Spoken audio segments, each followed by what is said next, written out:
আসসালামু আলাইকুম। 13ই নভেম্বরকে ঘিরে নানান কর্মকাণ্ড কিন্তু সরকার আওয়ামী লীগ পাল্টাপাল্টি অবস্থানে আছে। তবে আজকে যে দৃশ্যপট আমরা দেখেছি, এই দৃশ্যপট একটা ভিন্ন বার্তা দেয়। আওয়ামী লীগ, যুবলীগ, ছাত্রলীগ বা তাদের বিভিন্ন যে লীগ গ্রুপগুলো আছে, এর মাঝখানে পটুয়াখালীর 10 মিনায় আমরা যে দৃশ্যপট দেখেছি, ধরেন এই দৃশ্যপট যদি সারা বাংলাদেশে আসা শুরু করে তাহলে কিন্তু পরিস্থিতি অনেক খারাপ হবে। সরকারে যেই থাকেন, যখন কোনো মানুষ ভাইবা নেয় যে বাঁচলে গাজী মরলে শহীদ, এই মানুষটারে আপনি কিন্তু দমাইতে পারবেন না। যেমনটা আমরা জুলাই আগস্ট অভ্যুত্থানে দেখছিলাম, পুলিশ বলছিল যে একটার মারলে আরেকটা দাঁড়ায়, একটার মারলে আরেকটা দাঁড়ায়। তখন কি হয়েছে, যখন মানুষের মধ্যে থেকে মৃত্যু ভয় সইরা যায়, তখন কিন্তু আসলে যে কোনো পরিস্থিতি বদলাই যেতে মাত্র সময় লাগে না। কেন কথাগুলো বললাম? পটুয়াখালীর 10 মিনায় শরীরে কাফনের কাপড় পরে ছাত্রলীগের এক নেতার নেতৃত্বে একটা মিছিল হয়েছে। এখানে আইকনিক দৃষ্টিভঙ্গি হচ্ছে কাফনের কাপড়, যে গুলি করলে মাইরা ফেলবেন, কোনো সমস্যা নেই, মইরা যাবো, কাফনের কাপড়টা গায়ে জড়ায় নামছে। আপনি মোটিভটা বুঝছেন। এখন এই মোটিভে যিনি নামছেন, তিনি মানে আমরা যতটুকু দেখলাম যে ভোরবেলায় উপজেলা সদরের প্রাণী সম্পদ অফিসের সামনে থেকে মিছিলটি শুরু হয়ে আদালত এলাকায় গিয়ে শেষ করেন। এখন ভোরবেলায় কেন করলো? কারণ ভোরবেলায় করার কারণ হচ্ছে পরিবেশটা শান্ত থাকে, আর ওই মুহূর্তে মানুষ টানুষ বেশি থাকে না, পুলিশ টুলিশে সম্ভবত ঘুমায়, যার কারণে নিরাপদে একটা টাইম পাইছে। কেউ কেউ এটা দেখে ফেসবুকে হাসতেছেন, আবার কেউ বলতেছেন যে না, আস্তে আস্তে কিন্তু ছাত্রলীগ, আওয়ামী লীগ, যুবলীগের সাহসটা ভিন্ন দিকে যাচ্ছে। বলা হচ্ছে সামাজিক যোগাযোগ মাধ্যমে যে ভিডিও আমরা দেখেছি, সেখানে 10 মিনার সরকারি আব্দুর রশিদ তালুকদার ডিগ্রি কলেজে ছাত্রলীগের সভাপতি যিনি ছিলেন জায়েদ পেদা, নাম কি, গেদার ভাই পেদা, জায়েদ পেদা কাফনের কাপড় পরে সামনে থেকে এই মিছিলটির নেতৃত্ব দেন। মিছিলে একটা মোটামুটি ভালোই, এখানে ক্রাউড যেটা হয়েছে ভালোই, আপনার ছাত্রলীগের নেতাকর্মীরা এখানে কানেক্টেড হয়েছিল। সাবেক এমপি SM শাহজাদার ছবি সম্বলিত ব্যানার নিয়ে শেখ হাসিনা আসবে বীরের বেশে, আর কি শেখ হাসিনা আসবে দেশে বীরের বেশে, এবং নৌকা সহ নানান স্লোগান দেয় মিছিলে ছাত্রলীগের নেতারা। একই দিনে উপজেলার বিভিন্ন এলাকায় মসজিদ সহ শিক্ষা প্রতিষ্ঠানের দেয়ালে আওয়ামী লীগের স্লোগান লেখারও ঘটনা ঘটেছে।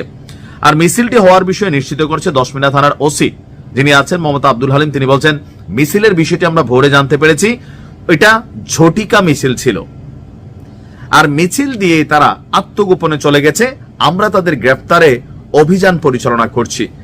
আমি আবারও বলি, এখানে আওয়ামী লীগের নেতাকর্মীদের একটু তাড়াহুড়া আছে। এই তাড়াহুড়াটা আপনাদের জন্য বিপদ নিয়ে আসবে। সামনে নির্বাচন, এমন কোন কর্মকাণ্ড আপনি করবেন না যেটার জন্য আপনার দল হিসাবে যে বদনামি ছিল সেটা আরো বাড়বে, অথবা ওই যে যারা বাংলাদেশে আছে নেতাকর্মী বিভিন্ন কারণে তারা কিন্তু গ্রেপ্তার হবে। সরকার কিন্তু খুবই হার্ড লাইনে আছে এই মুহূর্তে। নির্বাচনের আগে এটা সরকারের কিন্তু একটা শক্তি পরীক্ষা এক ধরনের।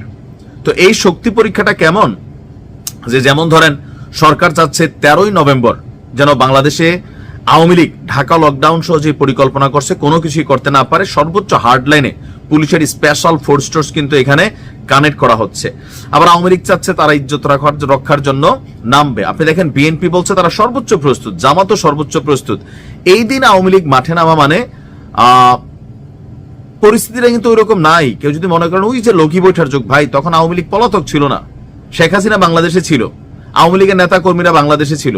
এখন এই পরিস্থিতিতে আপনি এগুলা কইরা মানুষের কাছে আপনার নেগেটিভ ইমেজ তৈরি করবেন, কারণ বাংলাদেশের মানুষ এই মুহূর্তে একটা নির্বাচন চায়, এমন কোনো কিছু চায় না। আপনি রাজনৈতিক কর্মকাণ্ড করবেন ঠিক আছে, কিন্তু এগুলা দিয়ে যদি আপনি কোন রকম রাজনৈতিক কর্মকাণ্ড করতে চান, যে লকডাউন করবেন, অচল করে দিবেন ঢাকা, তারপরে যে এক মহিলার, এটাকে এআই ভিডিও কিনা জানি না, যে লগি বৈঠা নিয়ে আসার যে আহ্বান করছে, এইসব আহ্বান যারা করছে, এআই ভিডিও হলে তো এটার কিছু করার নাই। প্রকৃতপক্ষে কেউ যদি এরকম আহ্বান করে থাকে, এই মহিলা নিশ্চয়ই এতক্ষণে গ্রেপ্তার, যারাই ফেসবুকে পোস্ট দিচ্ছেন গ্রেপ্তার।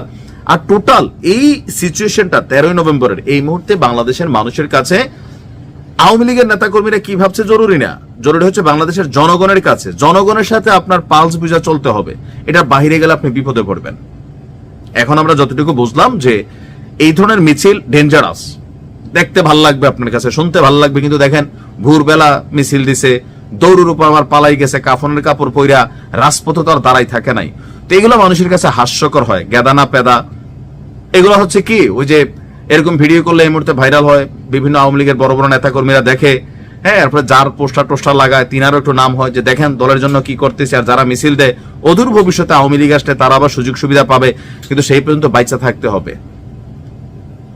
এই সকল কর্মকাণ্ড করে এই মুহূর্তে দেশকে অস্থিতিশীল করার চেষ্টা করলে আপনি রাজনৈতিক কর্মকাণ্ড যেটাই করেন এটা হইতে হবে সুষ্ঠু, এটা হইতে হবে অহিংস, এটা হইতে হবে যে হ্যাঁ জনগণ আপনার কাজটা পছন্দ করতেছে। কিন্তু আপনি এই ধরনের লগি বৈঠা সহিংস টাইপ অ্যাক্টিভিটিজের দিকে কোন রকম পোস্ট করলে এই যে 1-1.5 বছরে আওয়ামী লীগ সম্পর্কে মানুষ 2-1% যে মানে মেন্টালিটি বদলাইছে, এটার আরো 100% বিগড়াই দিবেন, গ্রেপ্তার হবেন। নির্বাচন বাংলাদেশে হইতে হবে একটা সুষ্ঠু নির্বাচন। এই নির্বাচনকে বানচাল করার জন্য আপনি জাতিসংঘে চিঠি দিতে পারেন, ওইটা এক বিষয়, কিন্তু রাজপথে দেশের ভিতরে কোনো অস্থিরতা শুরু করা বা তৈরির চেষ্টা করা, এটা এই মুহূর্তে আওয়ামী লীগের রাজনৈতিক বোকামি হবে আর নিজেদের পায়ে নিজেরা শিকল পরাবে, আর বাইরে কিছুই না। যা করবেন বুঝে শুনে কইরেন, কারণ বিপদে পড়লে ভাই কেউ নাই। নেতারা বিদেশিদের সাথে বউ বাচ্চা নিয়ে ভালোই আছে, ভালোই থাকেন।